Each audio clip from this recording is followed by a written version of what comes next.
O exemplo de Cristo na humilhação, capítulo 2, no versículo 5. Filipenses 2, a partir do versículo 5. Aqui o subtítulo da Bíblia, eu gosto do subtítulo, não é? O subtítulo é importante para que nós possamos saber sobre o que nós vamos ler, não é? Os títulos em todos os livros, em todos os artigos que a gente vai ler, ele é importante. Então, não despreze, não é? São pessoas que estudaram a Bíblia e põem ali um título e vai te remeter, você sabe onde você está localizado.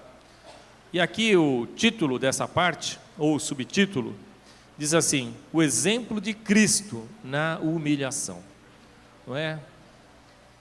Tendo em vista o mesmo sentimento que houve também em Cristo Jesus, pois ele, subsistindo em forma de Deus, não julgou como usurpação o ser igual a Deus.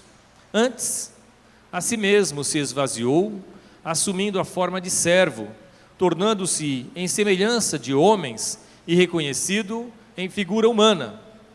A si mesmo se humilhou, tornando-se obediente até a morte e morte de cruz. Pelo que também Deus o exaltou sobremaneira e lhe deu o nome que está acima de todo nome, para que ao nome de Jesus se dobre todo o joelho, nos céus, na terra e debaixo da terra, e toda língua confesse que Jesus Cristo é Senhor, para a glória de Deus Pai. Amém?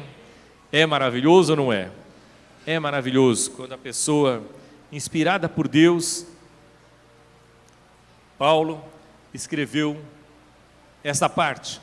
E é interessante nós verificarmos que nós estávamos aqui falando que o pastor Joel agora é vovô, não é? E nós temos aqui outras vovós, tios, não é? Pais. E quando a gente está nessa condição de vovô, de papai, de criança pequena, o que a gente faz? Né? Normalmente, e a gente faz até hoje com as nossas crianças aqui, a gente meio que se diminui, não é? A gente fica ali baixinho igual eles, a gente rola no chão, nós falamos, né, do jeito que a Ana Lia quer ouvir, não é? A gente brinca ali com ela, com o João Pedro, a gente brinca ali com o Israelzinho, a gente pula com eles, faz coisas com eles, né? A gente procura se, né, irmão Heleno? Procura se igualar a eles. Então a gente procura diminuir as diferenças, não é? Então, aprendi até com o pastor Enoque lá atrás, a Raquel também é boa vendedora. Quando um vendedor, não sei se você sabe disso, quem não é vendedor aqui, o Alessandro é dos bons. Então, quando você é vendedor, você procura meio que parecer com aquela pessoa que você vai oferecer o produto, não é? Tem gente que chega ao máximo, assim, por exemplo, o Kevin está ali, por exemplo, cruzou as pernas. O vendedor cruza as pernas também. Eles fazem isso. Eles fazem coisas assim parecidas com aquela pessoa. Por quê? Pela empatia, pelo jeito da pessoa falar. Uma vez foram me oferecer um plano de viagem, né? E falaram: qual lugar que você gosta, né? Eu falei assim: eu gosto da Grécia. Nunca fui na Grécia, né? Mas eu acho que tenho ideia da Grécia. A moça só falou da Grécia o tempo todo, falou que tinha ido. Eu desconfio, falei para aquela, eu desconfio que ela tenha ido, mas ela falou daqui, não sei o que e tal. Enfim, ela me levou àquele lugar, né? Para que eu pudesse assinar o contrato que o Rubinho lá na frente assinou. E foi tantas vezes lá no Rio Quente por esse contrato e não se arrependeu e curtiu bastante, porque lá é um lugar maravilhoso. Você que está trabalhando com vendas e turismo agora, o Kevin agora é empresário do ramo de turismo, oferece para aquele moço ali o Rio Quente que ele compra, viu? Ele vai fácil. Eu, o pastor Joel, nós também gostamos de ir lá. Mas uma bênção. Na verdade, então, a pessoa procura diminuir as diferenças. Você que veja bem, a nossa igreja se alegra em receber os visitantes e você é convidado para ministrar, para o ID do Senhor, para pregar a palavra de Deus aonde você for. Você tem que procurar diminuir as diferenças, não é? Fazer fraco para com os fracos, não é? Você tem que procurar se alegrar com aqueles que alegram, chorar com os que choram, você tem que procurar diminuir as diferenças. Se você ama, você diminui as diferenças, amém? Não? Essa que é a verdade. Então, na medida em que a gente se diminui para brincar com uma criança, para brincar com um cachorro, para brincar com não sei o que e tal, é porque você está amando, você tem interesse em conquistar aquela pessoa. Você tem interesse em que aquela pessoa veja em você alguma pessoa igual. Então, o cristão, ele tem que procurar diminuir essas diferenças, não é? Tem que procurar compreender o próximo, tem que procurar verificar a necessidade do próximo, não é? Não adianta você criar aquela distância, você não vai alcançar o coração daquela pessoa. Quero que vocês prestem atenção numa coisa: Adão foi feito à semelhança de Deus, sim ou não? O homem foi feito à semelhança de Deus. Está lá na Bíblia, o homem foi feito à semelhança de Deus, e Cristo foi feito à semelhança do homem. Cristo é chamado o Filho do Homem. Cristo, ele se fez como um de nós, aqui é a semelhança de nós. Veja o que ele falou: ele assumiu a forma de servo, semelhante a dos homens. Então Deus primeiro nos fez a semelhança dele, e que convivia com Adão ali, conversando com Adão de uma forma maravilhosa, era um relacionamento maravilhoso. Mas o homem pecou, o homem se distanciou de Deus, então a maldade começou a aflorar em todas as ações do homem. Então veio a morte, então veio a dor, então veio uma série de situações que hoje nós vivemos. É a destruição da criação de Deus. E o diabo, que intentou ser igual a Deus, foi expelido para fora, foi remetido para o inferno. Muitas vezes as pessoas perguntam: pastor, por que o homem tem a segunda chance e o diabo não teve a segunda chance? Por que Deus não deu a segunda chance a Lúcifer e deu a segunda chance ao homem?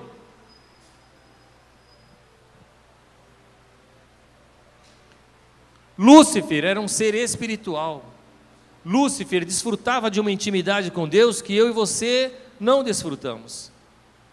Nós somos seres carnais, nós não estávamos servindo no reino celestial. Lúcifer, ele era uma pessoa, um ser espiritual, que ele era o regente do coro. Ele era um ser espiritual, ele tinha uma intimidade, ele sabia exatamente muito mais do que eu e você sabemos. O homem não. O homem, ele foi feito à semelhança de Deus, sim, e foi colocado no paraíso, sim, e desfrutou de um convívio, de uma intimidade com Deus, sim, e Deus estava ali conversando com ele. O homem não era para morrer. A morte não vem da parte de Deus, a morte é uma consequência da ação do homem. Mas Deus, entendendo que a fraqueza do homem, que o homem foi levado àquela queda, que o ser espiritual que havia agora ali intentando contra o homem, aquele ser espiritual maligno, tentou o homem e o homem caiu.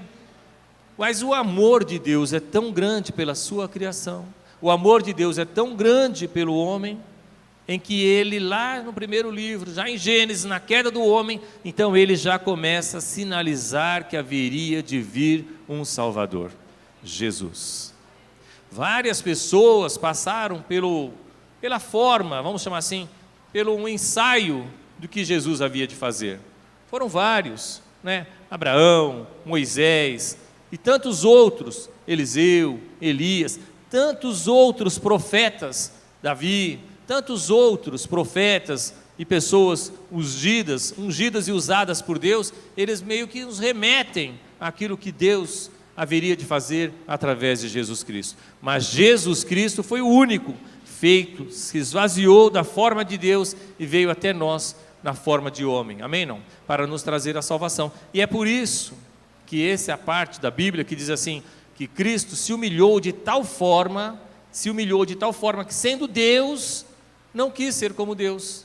Aqui na terra ele se esvaziou completamente, então ele veio à forma de homem, criança ainda, foi crescendo, nasceu ali como criança e foi crescendo, e chegou de fato, ele chegou de fato à estatura de varão perfeito, não pecou, não falhou e nos amou de tal forma que se entregou na cruz por mim, por você e por todo aquele que aceita Jesus Cristo como Senhor e Salvador, recebe o poder.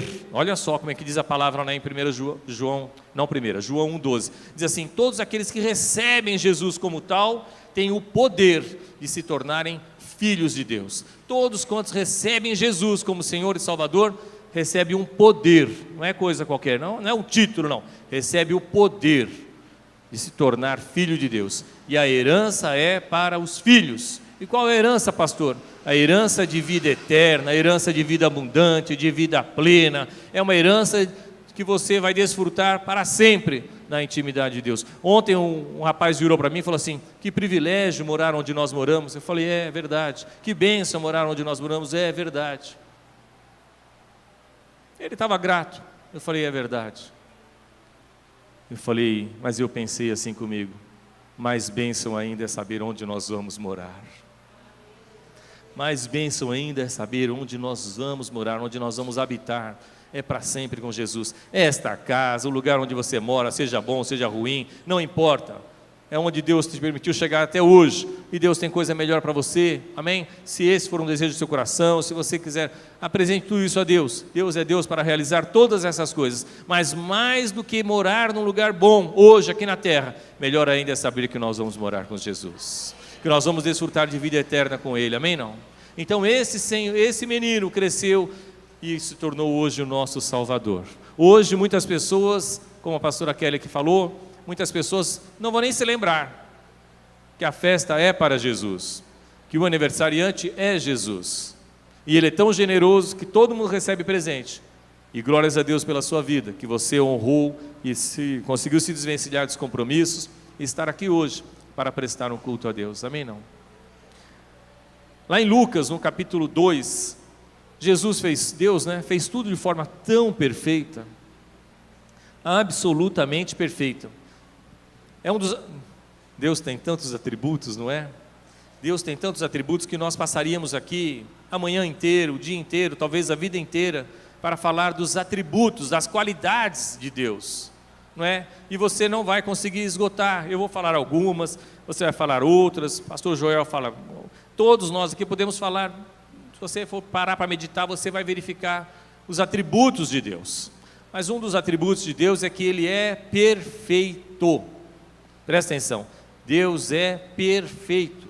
E tudo que Ele faz é também absolutamente perfeito. Não tem como você olhar para os céus, para essas nuvens, nessas cores, e você falar assim: puxa, mas podia ser, essas nuvens podiam ser amarelas.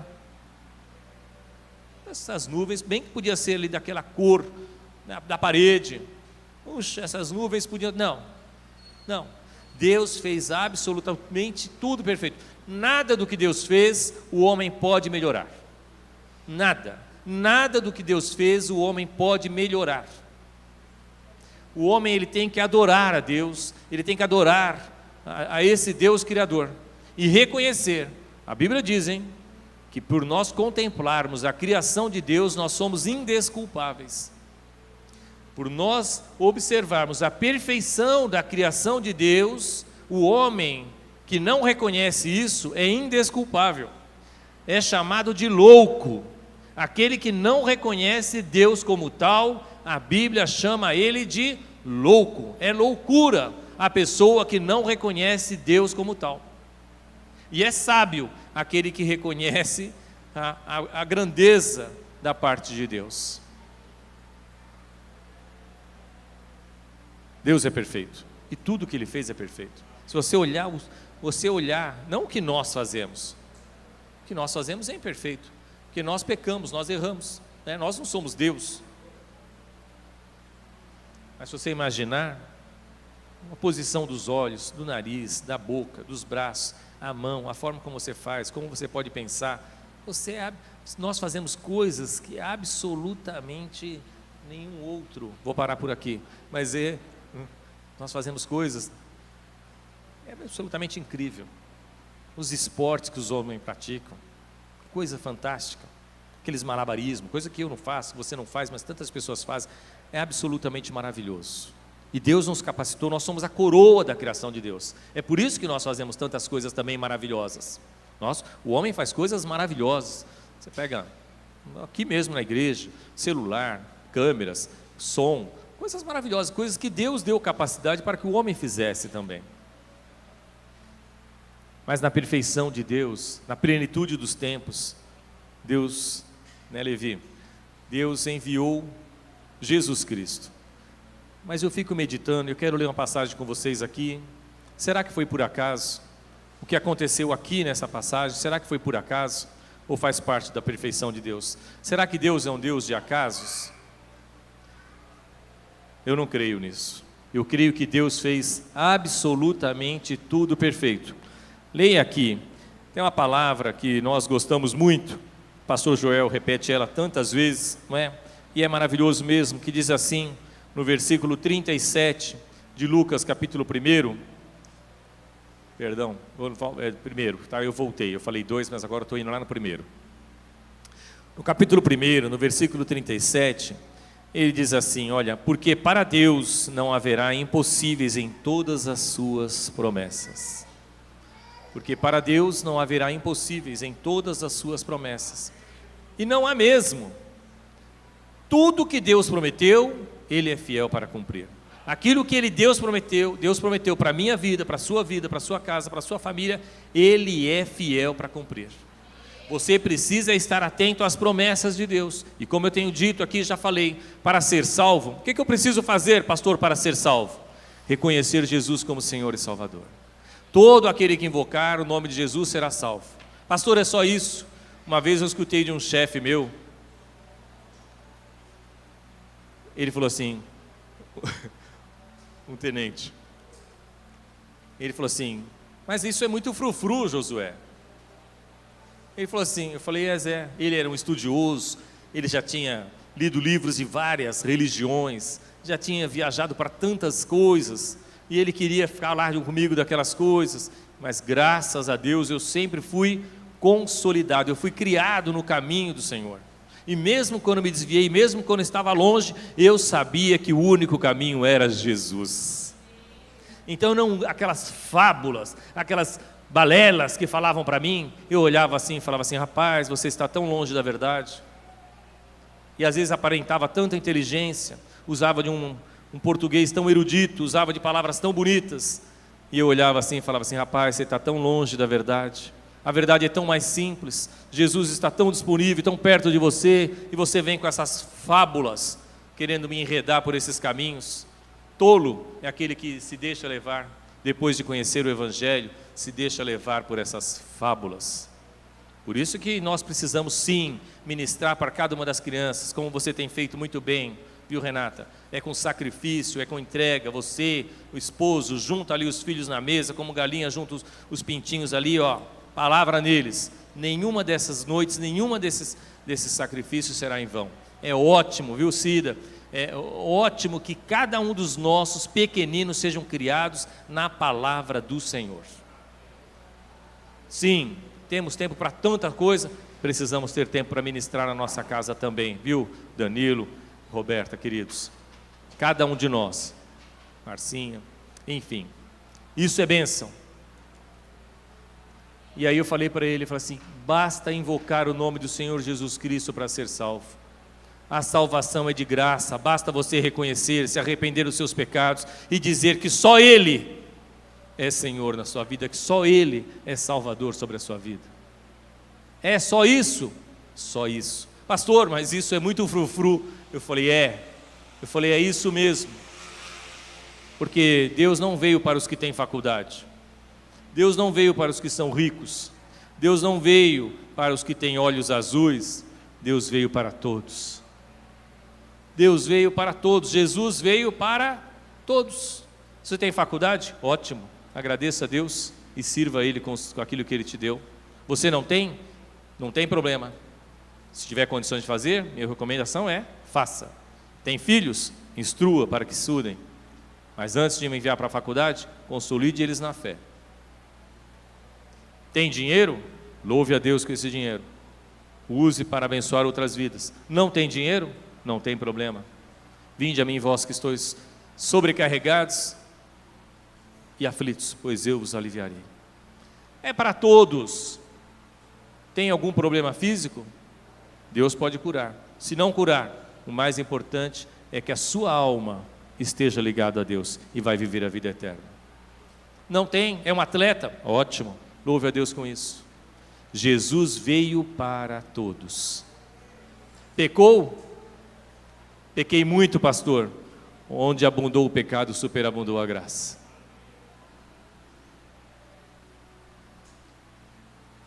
E ainda que os pecados estejam vermelhos como a escarlate, Deus pode fazê-los brancos como a neve. Aquele que estava do lado de Jesus Cristo na cruz, reconheceu Ele como Senhor e Salvador e foi salvo.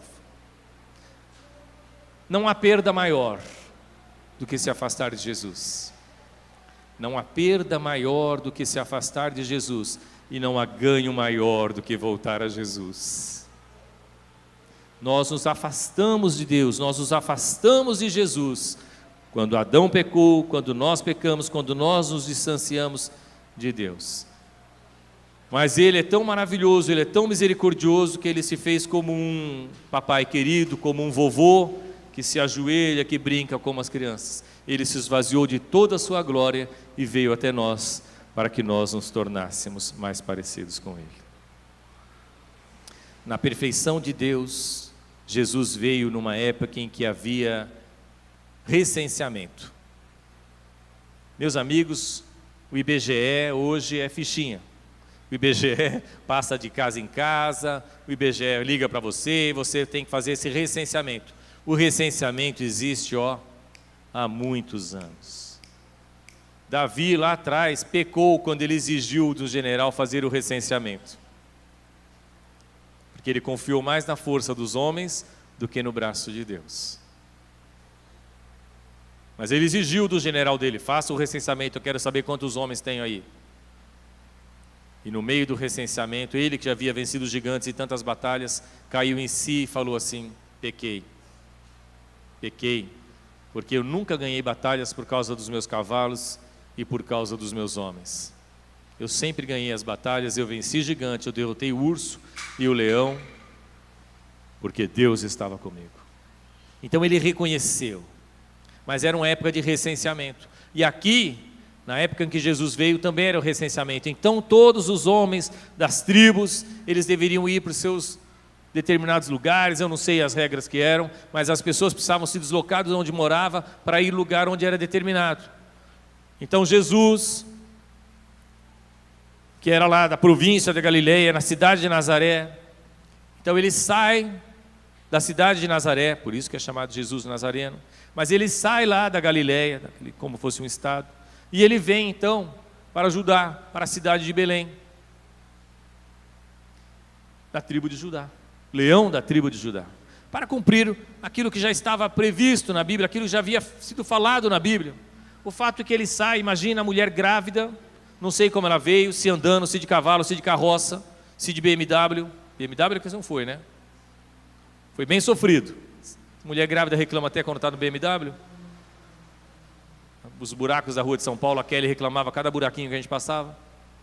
Ela veio grávida e chegou até a cidade de Belém. E chegando naquela cidade, abram lá em Lucas, no capítulo 2.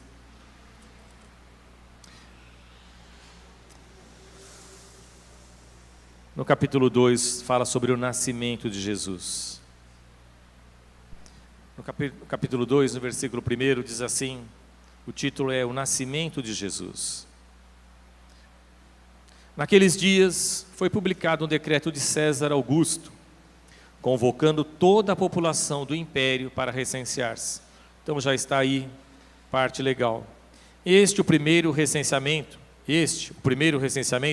foi feito quando Quirino era governador da Síria.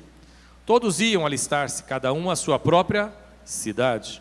José também subiu da Galileia, da cidade de Nazaré, para a Judeia, à cidade de Davi, chamada Belém, por ser ele da casa e família de Davi, a fim de alistar-se com Maria, sua esposa, que estava grávida. Estando eles ali, aconteceu completarem-se-lhe os dias, e ela deu à luz o seu filho primogênito, porque Maria teve outros filhos, ainda que muitos não queiram encarar essa realidade. Enfaixou e o deitou numa manjedoura, porque não havia lugar para eles na hospedaria. Queridos, eu não vou me alongar, eu sei dos compromissos dos irmãos, mas eu quero dizer para vocês o seguinte: não há acaso na história de Jesus, e nem naquilo que Deus planejou. Quando nós falamos que não há impossíveis no agir de Deus, essa palavra foi falada exatamente para Maria, que ela haveria de dar à luz a um menino, e ele seria concebido pelo Espírito Santo, e ele seria o que ele é para nós hoje, nosso Jesus, nosso Senhor e Salvador. E quando ela chegou aqui para ter, por conta dessa obrigação legal, e foi até a cidade de Belém, quando chegou ali não havia lugar, para que eles se hospedassem. É cruel isso, é difícil você imaginar isso. Você, marido, com a esposa, ela grávida, e não ter um lugar para você hospedar a sua família.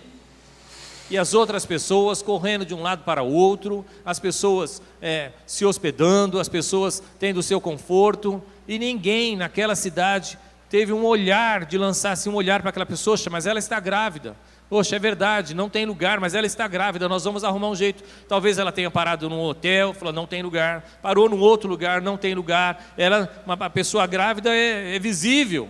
Então as pessoas viam a situação dela, mas ninguém se condoeu, ninguém se incomodou, não havia um lugar para Jesus. Esta é a verdade. Já para mim, essa passagem diz exatamente isso. Não havia lugar para Jesus. Já retratava o que ele veria no mundo de hoje. No mundo de hoje, se nós não nos disciplinarmos, se nós não nos corrigirmos, se nós não estivermos atentos a isso, não há espaço para Jesus. Não há tempo para Jesus. O mundo aí fora está lotado. Os shoppings, as lojas, os que estão fazendo comida, as padarias, os lugares... Está uma correria só. Que bom que você conseguiu reservar um tempo no dia de hoje, que comemora o nascimento de Jesus, um tempo para Jesus.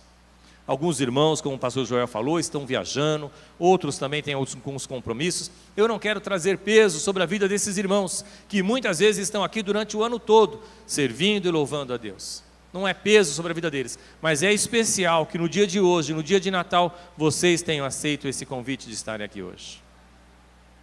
Glórias a Deus pela vida de vocês que saíram lá de Mariporã logo cedo e estão aqui. Glórias a Deus pela vida de cada um de vocês, visitantes que separaram essa parte do dia para estar conosco. Nós nos alegramos com a presença de vocês, viu? Rosana, Marcos, Leandro, Marcos também, Lídia, vocês são muito bem-vindos aqui e todos os demais visitantes. Nós nos alegramos com a vida de vocês. Por quê? Porque o mundo de hoje não tem tempo nem espaço para Jesus. Pastor, como assim?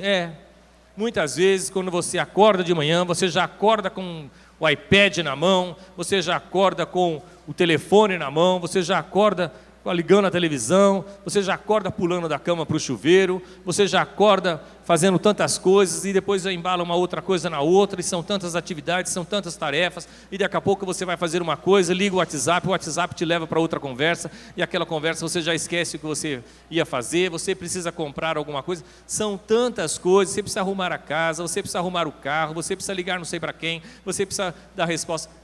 Se nós não nos programarmos, nós não temos espaço para Jesus. Essa é que é a verdade. Se você não se programar, se você não se disciplinar, você vai passar um tempo todo, o dia todo, sem Jesus. E sabe qual que é o perigo de não colocar Jesus em primeiro lugar?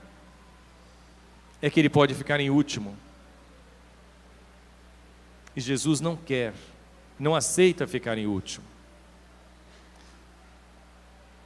Jesus sabe das minhas e das suas necessidades. Mas sabe o que ele fala sobre as nossas necessidades? Ele fala assim, não andeis ansiosos com essas coisas. Eu sei do que você precisa.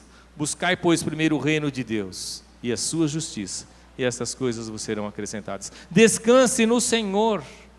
Descanse em Deus. Ele sabe das suas necessidades. E não há impossíveis no agir das suas promessas. Apresente-se a Deus, fale com Deus, entregue-se a Deus e descanse em Deus. Há um descanso que só Deus pode nos conceder. A paz de Deus é diferente de toda a paz que você possa ter ou julgar ter no mundo. A paz de Cristo excede todo o entendimento. Naquele tempo, então, ali, aquelas pessoas naquela agitação não tinham tempo para Jesus, estavam mais interessadas em si mesmas, nas suas compras, nos seus, às vezes, legítimos interesses, não é? Obrigado. Obrigado, querido. Eu quero encerrar, mas dizer para vocês o seguinte. Abra lá em Mateus. Abra em Lucas 12:31, por favor. Eu quero encerrar dizendo para você o seguinte. Algumas situações em que Cristo não vai aparecer na sua vida, ou na vida de quem agir dessa forma.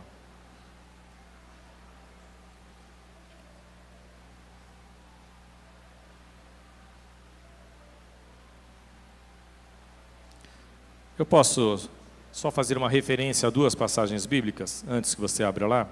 Quero fazer referência a duas passagens bíblicas. Abra lá em Lucas 12 mesmo, de 16 ao 21. Eu quero só fazer uma referência a essa parte. Essa Lucas 12, 16, Jesus fala uma parábola de um homem muito rico, de um homem que estava rico e estava prosperando. E naquela prosperidade dele, ele falou assim, poxa vida, pode continuar, pode ir lendo. Ele é razoável, o que eu faço? Eu não tenho mais onde recolher os meus frutos. Então ele fala assim, olha, no 18, olha, faz o seguinte, eu vou destruir os celeiros, vou reconstruir maiores, então tudo aquilo que eu produzi eu vou deixar ali. Próximo. Então direi à minha alma, tens em depósito muitos bens para muitos anos. Então descansa, come, bebe e regala-te. Mas Deus lhe disse, louco, esta noite te pedirão a tua alma, e o que tens preparado, para quem será? Essa parábola de Jesus, ela diz o seguinte, a respeito de alguém que trabalha demais, de alguém que está ganhando muito dinheiro, de alguém que tem muitos afazeres, e ele não encontra tempo para Jesus, não encontra tempo para Deus. Então ele fala assim, olha, o que eu ganhei, o que eu conquistei, é o suficiente para eu viver durante muitos anos. Então Deus vira para aquela pessoa e fala assim, você é louco, porque tudo que você tem conquistado, tudo aquilo que tem chegado às suas mãos, esta noite o diabo posso pedir a sua alma e você vai deixar para quem tudo isso? Então ele fala assim no próximo, assim é o que entesoura para si mesmo e não é rico para com Deus. Então nesse dia de Natal, que bom que você separou um tempo para finalizar, abra lá em Mateus 22, de 1 a 14, só para que vocês possam ter como referência. Mateus 22, 14, ele diz assim, Jesus, ele também fala uma parábola de uma pessoa que ia celebrar, 22, do 1 ao 14, por favor. De uma pessoa que ia celebrar umas bodas, e ele manda convidar muitas pessoas para vir àquelas bodas, àquela festa, e as pessoas dão muitas desculpas. As pessoas dizem, eu não posso, eu não posso, eu não posso. Então Deus... Essa parábola ela é dita para aquelas pessoas que são convidadas para vir à igreja, que são convidadas para vir ao reino de Deus, são convidadas para que possam aceitar Jesus, e elas começam a dar desculpas. As desculpas são variadas, eu tenho algumas, você tem outras, ali ele tem outras e tal, mas o bom é quando você vence as desculpas e vem à casa de Deus. Bom quando você vence as desculpas, as mágoas, as chateações, as perturbações, às vezes muitas legítimas, e você se rende a Deus, porque Ele não falhou, Ele não pecou, e Ele está à disposição nossa. Amém, não? Fique em pé, eu quero que você possa ficar com essas passagens bíblicas. Eu quero louvar a Deus e me alegrar com a sua vida, dizer para você que hoje é um dia de festa, que hoje é um dia em que nós celebramos o nascimento do nosso Senhor e Salvador Jesus Cristo, e que esse Senhor e Salvador, Ele nos ama de tal maneira, que Ele se fez como um de nós, não é? Se humilhou, saiu da sua glória, saiu da sua plenitude de Deus e se esvaziou completamente, vindo a se tornar como um servo, e servo fiel até a morte, morte de cruz. Então hoje nós celebramos sim o nascimento de Jesus, mas não apenas porque Ele nasceu lá em Belém, mas é porque Ele nasceu também em nossos corações, e Ele reina hoje nas nossas vidas, na nossa casa, na nossa família. Então você que recebe Jesus como Senhor e Salvador, tem direito, você tem mais legitimidade do que qualquer um outro para celebrar o Natal, para se alegrar nessa noite, para trocar presentes, porque você recebeu o poder de se tornar filho de Deus. Amém? Não? Então alegre-se nisso, alegre-se nisso. A salvação é para todos, mas guarde também isso. A vida abençoada é para aqueles que se achegam, para aqueles que estão atentos à palavra do Senhor, aqueles que obedecem os mandamentos do Senhor. Quer ter uma vida transformada, como eu citei a vida de alguns aqui? Eles foram salvos, reconheceram Jesus como Senhor e Salvador. Mas, para ter uma vida abençoada, você precisa falar assim: Senhor, o que eu preciso fazer para ter essa vida abençoada? Você precisa ouvir, você precisa estar atento, você precisa obedecer, você precisa se entregar completamente e deixar Jesus aparecer na sua vida. Está lá em 2 Crônicas 7,14, se o meu povo, que se chama pelo meu nome, orar e se humilhar, e se converter dos seus maus caminhos, então Ele vem